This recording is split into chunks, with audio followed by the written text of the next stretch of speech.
ডাক্তারে যতই বলুক সবজি বেশি করে খেতে, সবজি কিন্তু একদমই ভালো লাগে না। তাও চেষ্টা করলাম একটু মুখরোচক করে সবজিটা বানানোর, যদি খেতে ইচ্ছা করে।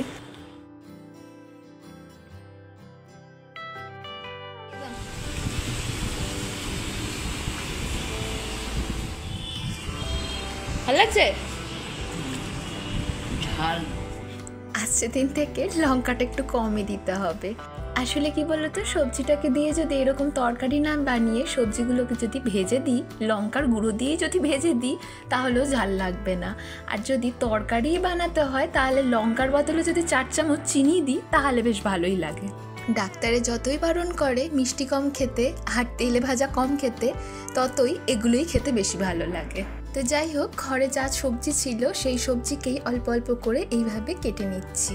সবজির মধ্যে আমি নিয়েছি পেঁপে, কুমড়ো, উচ্ছে, গাজর আর পটল। এই সবজিটা আমার ভীষণ ভালো লাগে খেতে। শীতকালের দিকে নানান রকমের সবজি যখন পাওয়া যায়, শিম, গাজর, বরবটি এইসব দিয়ে মা বানিয়ে দিত, বেশ ভালো লাগতো।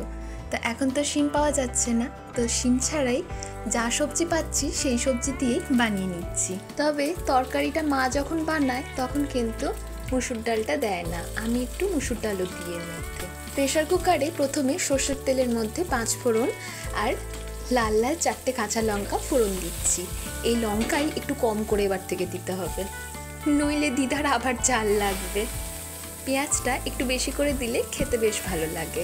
তো বড় বড় দুটো পেঁয়াজকে কুচিয়ে রেখেছিলাম, খুব বেশি মিহি করে কুচাইনি, একটু মোটা মোটা করেই রেখেছিলাম, মুখে পেঁয়াজটা লাগলে বেশ ভালো লাগে খেতে। তেলের মধ্যে পেঁয়াজটা দেওয়ার পরেই সবজিগুলো দিয়ে দিলাম। পেঁয়াজ কিন্তু তেলে আমি ভাজিনি, খুব বেশি তেলও কিন্তু দিইনি, যে তেলে ভাজবো বলে সবজিগুলোকে বেশি করে তেল দিয়েছি তাও কিন্তু না, খুবই অল্প তেল দিয়েছি। মুসুর ডালটাকে জলে ধুয়ে জলে একটু ভিজিয়ে রেখেছিলাম, অল্প করেই মুসুর ডাল একটু দিয়ে দিয়েছি।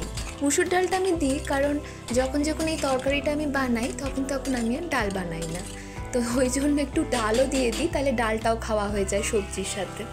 এবারে পরিমাণ মতো হলুদ, জিরের গুঁড়ো আর স্বাদ মতো নুন দিয়ে একদম শেষে এই টমেটো আর ধনেপাতা দিয়ে দিচ্ছি। টমেটোটাও একটু বেশি করেই দিলে খেতে বেশ ভালো লাগে, টকটক মিষ্টি মিষ্টি তরকারিটা বেশ ভালো লাগে।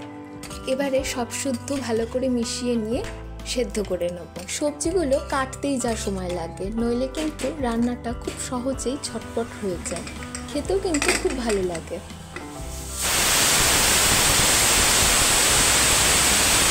বাড়িতে অসুস্থ মানুষ থাকলে একবারটি এরকম সবজি কিন্তু বেশ উপকারী। তবে আমার এই সবজিটা ভীষণ ভালো লাগে খেতে, মাঝে মাঝে এইরকম সবজি বেশ অনেকটা করে বানিয়ে খাই, আর যেদিন যেদিন বানাই সেদিন ভাতটা খুবই কম খাই। রেসিপিটা তোমাদের কেমন লাগলো অবশ্যই কমেন্ট করে জানিও। ভালো লাগলে লাইক, শেয়ার, সাবস্ক্রাইব করতে ভুলো না।